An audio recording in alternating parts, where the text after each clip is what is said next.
Hello everyone and welcome to Mind Review. I am साक्षी कौशिक और आज की वीडियो में हम स्टार्ट करने वाले हैं a new paper of psychology that is statistics and I know आप में से बहुत लोगों का स्टैटिस्टिक्स को लेके कुछ ऐसा रिएक्शन होता है कि डर जाते हो कि अरे यार स्टैटिस्टिक्स कौन पढ़ेगा, और मेरा भी कुछ ऐसा रिएक्शन रहता था शुरू में. But now I will try my best to simplify all these concepts for you, और ताकि आप लोगों का एक स्माइली वाला रिएक्शन आ जाए कि स्टैटिस्टिक्स है, अरे ये तो हमारे बाएं हाथ का खेल है.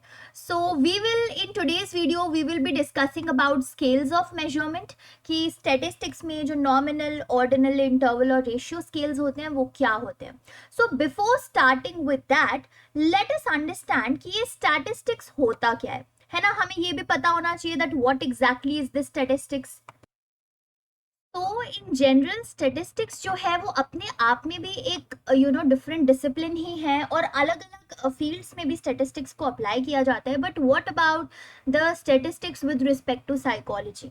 तो साइकोलॉजी में हम स्टेटिस्टिक्स इसलिए यूज करते हैं ताकि इसमें ऐड होने वाले जो फॉर्मूलाज हैं, थ्योरम्स हैं, नंबर्स हैं, all of these things can be applied to the laws of psychology. अब हम क्यों अप्लाई करना चाहते हैं इन फॉर्मूलाज एंड थ्योरम्स को? So that an exact description is provided. ठीक है, हमें क्या है कि चाहिए कि जब भी हम कोई रिसर्च कैरी आउट कर रहे हैं, स्पेशली अगर वो आपकी क्वांटिटेटिव रिसर्च है. Remember quantitative, qualitative. जब हम रिसर्च मेथोडोलॉजी का पेपर कर रहे थे तो उसमें हमने कवर किया था quantitative deals with numbers and qualitative जो है जैसे कि केस स्टडी हो गया, जिसमें हम नंबर्स के साथ डील नहीं करें, रादर इन डेप्थ स्टडी करें कुछ फ्यू अमाउंट ऑफ लोगों की. सो स्टैटिस्टिक्स हमें हेल्प करता है एक एग्जैक्ट डिस्क्रिप्शन देने में, जो भी हमारे रिजल्ट्स आए हैं, जो भी हम प्रूव करना चाह रहे हैं रिसर्च के थ्रू. अब हमारे पास अगर एक एग्जैक्ट डिस्क्रिप्शन होगा तो हम अंडरस्टैंड एक बेटर तरीके से कर पाएंगे अपने रिजल्ट्स को. एंड एज आई सेड कि क्वांटिटेटिव रिसर्च में यूज होता है and it provides us valid and a reliable measure about the sample, जिसको फिर हम इजीली पूरे पॉपुलेशन में जनरलाइज भी कर सकते हैं. सो बेसिकली ये थोड़ा बहुत आपको स्टेटिस्टिक्स के बारे में एज एन इंट्रोडक्शन पता होनी चाहिए, और ये कुछ पॉजिटिव बातें मैंने करी है स्टेटिस्टिक्स के बारे में सो दैट आपका ये डर थोड़ा कम हो. So now let us go on to the scales of measurement, जो कि आज के वीडियो का टॉपिक भी है. तो why do we use the scales of measurement, और ये स्केल्स ऑफ मेजरमेंट होते क्या है? सो जब भी हम कोई भी चीज मेजर करते हैं, if you have ever been to physics lab और if you have ever studied mathematics, तो हम यूजुअली मेजर करते हैं ना कि सपोज चलो इस ट्रायंगल की लेंथ कितनी है, दैट इज ऑल्सो मेजरमेंट. और हम अलग अलग स्केल्स यूज करते हैं, हो सकता है कोई सेंटीमीटर स्केल यूज कर रहा है, हो सकता है कोई मिलीमीटर स्केल से मेजर कर रहा है ना. सो ये जो मेजर्स हमारे अलग अलग डेटा में आते हैं जब भी हम कोई रिसर्च कैरी आउट कर रहे होते हैं, सो जो हमारे पास डेटा होता है उस डेटा को हम अच्छे से अरेंज कर सकें ताकि हम उस डेटा की एनालिसिस एक स्मूथ तरीके से कर सके.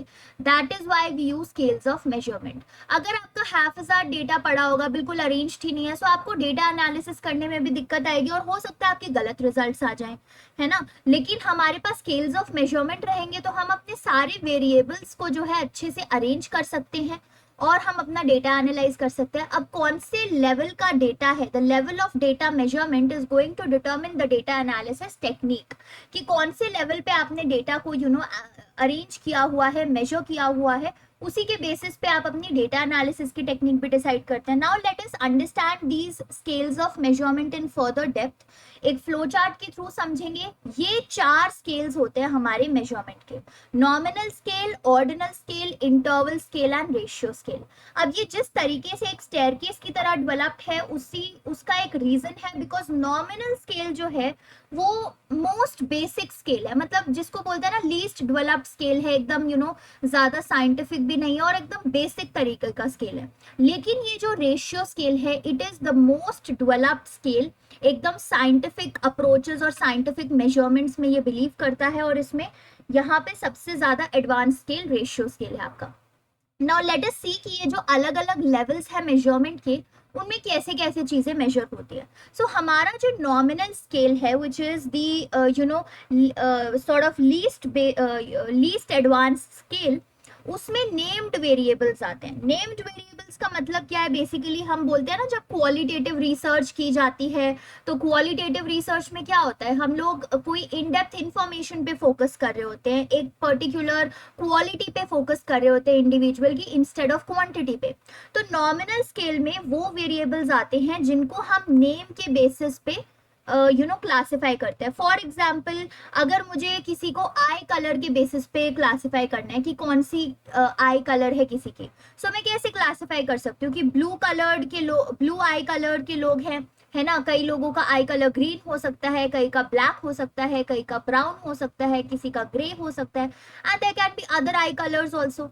सो ये क्या हो गया, नेम्ड वेरिएबल। अब ये कोई क्वांटिटी नहीं है, मैं ये नहीं बोल रही कि 10 लोग हैं जिनका ब्लू आई कलर है, rather I am focusing on the quality कि आई कलर क्या है, ब्लू है, रेड है, ग्रीन है, व्हाट इज इट, ठीक है। सो वो आपकी नेम्ड वेरिएबल है, नॉमिनल जो स्केल में या नॉमिनल लेवल ऑफ मेजरमेंट में आता है। Are you understanding my point? Please इसे ध्यान से समझना, ठीक है। तो नॉमिनल में क्या है कि हम नेम्ड वेरिएबल्स को डालते हैं, क्वालिटेटिव मेजर को डालते हैं। फिर ऑर्डिनल स्केल जो है वो थोड़ा सा एडवांस्ड होता है नॉमिनल से, बट इतना भी एडवांस नहीं होता, ठीक है। अब इसमें नेम्ड वेरिएबल्स तो आ ही रहे हैं, बट साथ साथ हम क्या कर सकते हैं, इन नेम्ड वेरिएबल्स को हम ऑर्डर में डाल सकते हैं। So have you ever seen a Likert type scale? Likert type scale होता है ना जिसमें 5 ऑप्शंस मिलते हैं। आजकल कई लोग आपको प्रोबेबली सर्वेज भरने के लिए बोलते हैं, या अगर आप किसी रेस्टोरेंट में जाते हैं सो वहां पे भी आपको फीडबैक्स दिया जाता है। सो वहां फीडबैक पे लिखा होता है ना, आर यू वेरी हैप्पी, और यू आर हैप्पी, और you are sad with the services, और यू आर वेरी सैड। तो ये क्या है, very happy, happy, sad and very sad, what is it? हमने यहाँ पे इन वेरिएबल्स को ऑर्डर में डाला हुआ है। अब है तो ये नेम्ड वेरिएबल्स ही, क्योंकि very happy, happy, sad, very sad को मैं एक दूसरे से बहुत इजीली डिफरेंशिएट नहीं कर सकती। जैसे आप 2 और 3 में मुझे एक डिफरेंस बता सकते हो कि भाई 2 नंबर की रेटिंग है तो you are this level satisfied, और 3 नंबर की रेटिंग है तो you are this level satisfied, और बीच में एक 1 नंबर का गैप है। वो गैप आप इजीली बता सकते हो क्योंकि यहाँ पे हम क्वांटिटीज के साथ डील कर रहे हैं। बट ऑर्डिनल स्केल में भी क्या है, हम क्वालिटी के साथ डील कर रहे हैं ना। You can not clearly tell me the difference between very happy and happy. हो सकता है किसी को खाना बहुत अच्छा लगा बट स्टिल उसने हैप्पी पे टिक किया because they just feel that way, और हो सकता है किसी को खाना ओके ओके लगा but still they ticked on very happy. So मैं क्लियरली डिस्टिंग्विश नहीं कर सकती वेरी हैप्पी और हैप्पी, या हैप्पी वर्सेस सैड के बीच में, या सैड वर्सेस वेरी सैड के बीच में। एंड दैट इज व्हाई ये जो वेरिएबल्स हैं इनमें एक इंटरवल जो है उसकी दिक्कत है कि कितने इंटरवल पे ये वेरिएबल्स है, वेरी हैप्पी टू हैप्पी के बीच में कितना डिस्टेंस है, I can not clearly tell that, ठीक है। सो ये चीज आपको याद रखनी है कि ये जो नॉमिनल और ऑर्डिनल स्केल्स हैं, these are usually used for the qualitative data। तो जो हमारी क्वालिटेटिव रिसर्च का डेटा होता है उसके लिए हम नॉमिनल और ऑर्डिनल स्केल्स को यूज करते हैं। नॉमिनल में क्या है कि हम सिर्फ नेम्ड वेरिएबल्स को डाल रहे हैं, ऑर्डिनल में हम क्या कर रहे हैं, उन नेम्ड वेरिएबल्स का तो साथ है ही, उसके साथ साथ हम वेरिएबल्स को एक पर्टिकुलर डेफिनेट ऑर्डर में डाल रहे हैं। लेकिन दिक्कत क्या है कि उस ऑर्डर में इक्वल इंटरवल प्रेजेंट नहीं है। Then the third scale of measurement is your interval scale। अब इंटरवल स्केल में प्रीवियस स्केल्स की वैल्यू तो ऑफ कोर्स होगी ही कि नेम्ड है और ऑर्डर्ड है, बट यहाँ पे इसकी एक खास बात क्या आती है, स्पेशल चीज, दैट इज कि देयर इज इक्वल इंटरवल्स। तो हमारे पास इक्वल इंटरवल है, जैसे 2 है, 3 है, और इसके बाद मैं 4 डाल दूं, ठीक है, इसके बाद मैं 5 डाल दूं। सो यहाँ पे क्या हो रहा है, सबके बीच में एक इक्वल इंटरवल है, 1 के गैप के बाद मेरे पास आ रहे हैं, या 2 है, and if I then put 5 and so on, तो कुछ एक डेफिनेट इंटरवल है इन दोनों नंबर्स के बीच में। सो जो कि ऑर्डिनल स्केल में मिसिंग था, वेरी हैप्पी टू हैप्पी के बीच में मैं क्लियरली नहीं बता सकती कि कितना इंटरवल है उन दोनों के बीच में, बट 2 और 5 के बीच में क्या इंटरवल है, that I can clearly tell you कि ठीक है, 2 नंबर का इंटरवल, 3 नंबर का इंटरवल आ जाएगा किसी भी नंबर्स में। सो इंटरवल स्केल का एक unique property is that there are equal intervals that are present between the variables. And finally you have your ratio scale, जो कि बहुत एडवांस्ड है, मोस्ट एडवांस स्केल है। वंस अगेन प्रीवियस 3 स्केल्स की quality तो ratio scale में होगी ही, कि इसमें हम नेम्ड वेरिएबल्स भी डाल सकते हैं, ऑर्डर भी कर सकते हैं, उनको इक्वल इंटरवल्स में भी डाल सकते हैं. And one very important thing that is present with the ratio scales is that it has an absolute zero. अब एब्सोल्यूट जीरो का क्या मतलब होता है? एब्सोल्यूट जीरो या फिर ट्रू जीरो, उसका ये मतलब होता है कि ट्रू जीरो पॉइंट यानी कि उस चीज की एक्चुअल में एब्सेंस है. तो if I give you an example, तो एग्जाम्पल क्या होगा कि जैसे सेल्स फिगर है, कि कोई सेल्स एंड मार्केटिंग की टीम है और इस साल का उनका जो टर्नओवर है, that turnover is zero. So what would this mean कि एक्चुअल एब्सेंस है, भाई कोई पैसा नहीं कमाया उन लोगों ने, कोई टर्नओवर नहीं किया, सो एक्चुअली में जीरो है. लेकिन अगर मैं आपको बोलूं कि 0 डिग्री सेल्सियस टेम्परेचर है, तो 0 डिग्री सेल्सियस टेम्परेचर बोलने से ये नहीं हो जाएगा कि टेम्परेचर ही नहीं है, कुछ तो temperature of course there will be, but still that zero is zero. So इस 0 डिग्री सेल्सियस को हम ट्रू जीरो पॉइंट नहीं मान सकते. सिमिलरली अगर मैं किसी को बोलूं कि किसी एक पर्टिकुलर इंडिविजुअल में जीरो लेवल ऑफ अग्रेशन है, that can not be possible. किसी भी इंडिविजुअल में ऐसा नहीं हो सकता कि अग्रेशन बिल्कुल ही ना हो, जीरो हो. थोड़ा सा अग्रेशन हम सब में होता है और कुछ में ज्यादा भी होता है. So again that will not be a true zero point. True zero point का मतलब होता है कि उस चीज की एक्चुअली में एब्सेंस है. ठीक है, सेल्स फिगर है, आपने 0 पैसे कमाए, तो एक्चुअली में 0 पैसे कमाए, कुछ भी नहीं कमाया आपने. ठीक है, या आप मार्केट में गए, आपने कोई सामान खरीदा और उसने आपसे पैसे नहीं लिए, they said that this is free of cost. So वहां पे ट्रू जीरो पॉइंट होगा कि जीरो चीज वो है. ठीक है ना. सो वो आपका रेशियो स्केल का एक डिस्टिंक्टिव फिगर है. वेराज इंटरवल स्केल में क्या था कि हम इक्वल इंटरवल्स पे तो चीजों को सेपरेट कर सकते हैं, लेकिन वहां पे ट्रू जीरो पॉइंट प्रेजेंट नहीं था. फॉर एग्जाम्पल, एक और एग्जाम्पल देती हूँ मैं आपको इंटरवल स्केल का, बिकॉज जितने एग्जाम्पल्स होंगे उतना आपको ईजी होगा समझने में. ठीक है, अगर मैं आपको बोलूँ कि 10 डिग्री से 20 डिग्री सेल्सियस टेम्परेचर चेंज हो गया, तो इसमें क्या डिफरेंस आया कि भाई 10 डिग्री सेल्सियस टेम्परेचर का चेंज वर्सेस मैं आपको बोलूं कि 30 डिग्री से 40 डिग्री का टेम्परेचर चेंज हो गया, इसमें भी क्या चेंज आया? 10 डिग्री का ही चेंज आया.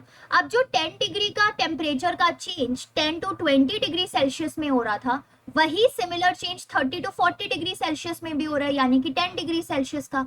सो ये दोनों इंटरवल्स जो है कहीं ना कहीं हमारे इक्वल है, एक्सपीरियंस में भी और मैथमेटिकली तो आपको दिख ही रहा है कि इक्वल है.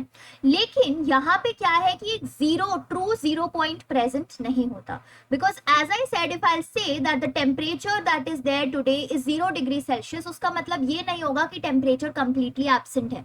कुछ टेम्परेचर तो आप ऑफ कोर्स फील कर पाओगे ना. सो that is the difference between your interval and ratio scale, कि इंटरवल में आपके पास ट्रू जीरो पॉइंट नहीं है, बट रेशियो स्केल में आपके पास एक ट्रू जीरो पॉइंट हो जाता है. अब जैसा मैंने आप लोगों को बताया था कि जो हमारा नॉमिनल और ऑर्डिनल स्केल है ना, नॉमिनल और ऑर्डिनल स्केल को हम किस पे यूज करते हैं? यूजुअली क्वालिटेटिव डेटा पे. तो सिमिलरली हमारा जो इंटरवल और रेशियो स्केल है उसको यूजुअली हम क्वांटिटेटिव डेटास पे यूज करते हैं. क्वांटिटेटिव डेटा जहां पे हम नंबर्स के साथ डील करें, बिकॉज सी यहाँ पे हमारे पास इक्वल इंटरवल्स भी होता है, एब्सोल्यूट जीरो पॉइंट भी होता है. So it is much more convenient to use these two scales for your quantitative data analysis और योर क्वांटिटेटिव डेटास. अब एक चीज और मुझे आपके साथ डिस्कस करनी है with respect to the ratio scale, कि ये जो रेशियो स्केल है it is very rarely used in psychological measurements. आपको ऐसा क्यों लगता है कि रेशियो स्केल साइकोलॉजिकल मेजरमेंट्स में थोड़ा कम ही यूज होता है? Just tell me, just think over it. बेशक आप वीडियो को पॉज करके भी सोच सकते हो, just think over it. So the thing is कि रेशियो स्केल साइकोलॉजिकल मेजरमेंट्स में इसलिए कम यूज होता है because it has an absolute zero. और साइकोलॉजी में हम किसी भी एट्रीब्यूट को एब्सोल्यूट जीरो नहीं बोल सकते. किसी की भी इंटेलिजेंस जीरो नहीं हो सकती, किसी के में भी अग्रेशन जीरो नहीं हो सकता, किसी की भी इंट्रोवर्जन जीरो नहीं हो सकती, किसी की भी एक्सट्रोवर्जन जीरो नहीं हो सकती, है ना. सो जो भी हम साइकोलॉजी में एट्रीब्यूट्स मेजर करते हैं they mostly can not be zero. एक ट्रू जीरो पॉइंट साइकोलॉजी में एग्जिस्ट ही नहीं करता. ये एट्रीब्यूट्स अपने सही मायनों में जीरो नहीं हो सकते. It does not mean that that particular thing is actually absent in the person. हम सब में थोड़ी बहुत इंटेलिजेंस, थोड़ा बहुत अग्रेशन, थोड़ा बहुत introversion, extroversion and so on other attributes होते हैं. So that was one thing that I wanted to discuss with you. सो एक बार फिर से रिकैप कर लेते हैं इन सारे स्केल्स का. चारों स्केल्स है, आई होप आपको क्लियर है. ठीक है, नॉमिनल स्केल क्या था, जो लीस्ट बेसिक स्केल था. यहाँ पे हम वेरिएबल्स को या एट्रीब्यूट्स को सिर्फ नेम ही कर रहे हैं. ऑर्डिनल स्केल में क्या है कि हम उन एट्रीब्यूट्स को ऑर्डर में भी डाल सकते हैं, लेकिन उन वेरिएबल्स के बीच में जो भी डिस्टेंस है, जो भी इंटरवल है, वो इक्वल नहीं हो सकता, जैसा कि very happy, happy, sad, very sad में था. सो आई डोंट नो कि उनके बीच में क्या डिफरेंस है. इक्वल में डिफरेंस नहीं बोल सकती. ठीक है, और इंटरवल स्केल जो है उसमें जो वेरिएबल्स के बीच में इंटरवल होता है that is meaningful, that is equal. जैसे 10 डिग्री टू 20 डिग्री सेल्सियस में जो टेम्परेचर में चेंज हो रहा है that is of 10 degree Celsius, and 30 degree to 40 degree जो टेम्परेचर में चेंज हो रहा है that is again 10 degree Celsius. और वो दोनों 10 डिग्री सेल्सियस जो है सिमिलर है, मीनिंगफुल डिस्टेंस है. लेकिन वेरी हैप्पी टू हैप्पी में क्या डिफरेंस है वो मैं क्लियरली नहीं बता सकती. That is why it will come into your ordinal scale. लेकिन टेम्परेचर का हम इंटरवल स्केल पे डाल सकते हैं. और रेशियो स्केल जो कि most advanced level of scale है, वहां पे एक एब्सोल्यूट जीरो प्रेजेंट होता है. एब्सोल्यूट जीरो मतलब उस एट्रीब्यूट की एक्चुअली एब्सेंस है. ठीक है, as I gave you the example of payment कि किसी ने 0 रुपए कमाए इस साल में, तो दैट मीन्स एक्चुअली कुछ भी नहीं पैसे कमाए. And one thing that you always need to keep in mind that ratio scale हम साइकोलॉजिकल मेजरमेंट्स के साथ थोड़ा कम यूज करते हैं, because in psychology it is very rare that some attribute can be zero. ठीक है, because all of us have some level of attribution. और ये चीज भी आपको याद रखनी है कि हर एक जो आप सेकंड लेवल पे जा रहे हो, सेकंड लेवल ऑफ स्केल जैसे ऑर्डिनल स्केल है, उसके पास उससे नीचे वाले लेवल की स्केल्स की क्वालिटीज तो ऑफ कोर्स होंगी ही होंगी, and in addition to that अपनी क्वालिटीज हैं. जैसे नॉमिनल स्केल के पास इट इज कि इसके पास नेमिंग हो सकती है, तो ऑर्डिनल स्केल के पास नॉमिनल स्केल की क्वालिटीज भी होंगी कि नेमिंग हो सकती है. इन एडिशन टू दैट उन नेम्स को ऑर्डर में डाल सकते हैं. इंटरवल स्केल में क्या होगा कि नेमिंग हो सकती है, उन नेम्स को ऑर्डर में डाल सकते हैं, and in addition to that उनके बीच का जो डिस्टेंस होगा, इंटरवल होगा, वो इक्वल होगा और मीनिंगफुल होगा. और फिर रेशियो स्केल में क्या है कि हम एट्रीब्यूट्स को नेम भी कर सकते हैं, उनको ऑर्डर में भी डाल सकते हैं. वो ऑर्डर का जो डिस्टेंस है दो वेरिएबल्स के बीच में वो मीनिंगफुल भी होगा, इक्वल इंटरवल्स होगा, and in addition to that there will be an absolute zero. ठीक है, so that is it for today's video. आज हमें सिर्फ ये स्केल्स ऑफ मेजरमेंट ही डिस्कस करना था. आई होप कि आप लोगों को ये कॉन्सेप्ट क्लियर हो गया होगा. आई नो ये वीडियो थोड़ी लंबी हो गई है और कई लोगों का ये मानना होगा कि यार ये तो 5 मिनट का कॉन्सेप्ट था, तुरंत समझा देना चाहिए था आपको. But you know, to be honest I believe कि मैं थोड़ा टाइम लेके समझाऊं, एग्जाम्पल्स के साथ समझाऊं, क्योंकि सबका लर्निंग पेस सेम नहीं होता. Maybe some of you can grasp any information like this within 2 minutes, but maybe some of us cannot. So that is why it is beneficial कि हम थोड़े बहुत examples के साथ हर चीज को डिस्कस करें, थोड़ा टाइम दें हर चीज को समझने में, ताकि वो रिटेन हमारे मन में ज्यादा समय तक रहे. So that is it for this video. Thank you everyone for investing your time and watching it till here. I hope आपको statistics का ये टॉपिक थोड़ा बहुत क्लियर होगा. अगर है तो प्लीज कमेंट करके बताइए. एंड जो सेकेंड वीडियो आने वाली है today at 6 PM, in that we will be starting with descriptive statistics. तो उसमें हम लोग काफ़ी सारी चीज़ें करेंगे, जैसे कि डेटा का ग्राफिकल रिप्रेजेंटेशन कैसे होता है, मीन मीडियन मोड क्या होता है, फिर मेजर्स ऑफ डिस्पर्जन में रेंज क्या होता है, स्टैंडर्ड डेविएशन, क्वार्टाइल डेविएशन, वो सारी चीज़ें हम करने वाले हैं. कुछ न्यूमेरिकल्स की भी प्रैक्टिस मैं आपको करवाऊंगी. So be ready for that video. Once again वो वीडियो थोड़ी और लंबी हो सकती है, because we are going to discuss a lot of topics over there. पूरी डिस्क्रिप्टिव स्टैट्स हम एक तरीके से उसमें कर रहे होंगे कवर. सो चलिए मिलेंगे उस वीडियो में. Till then stay subscribed to Mind Review, share it with your friends and family, hit the like button and keep studying psychology, keep making a revolution in the field of education. So I'll meet you in the next video. Have a good day and bye-bye.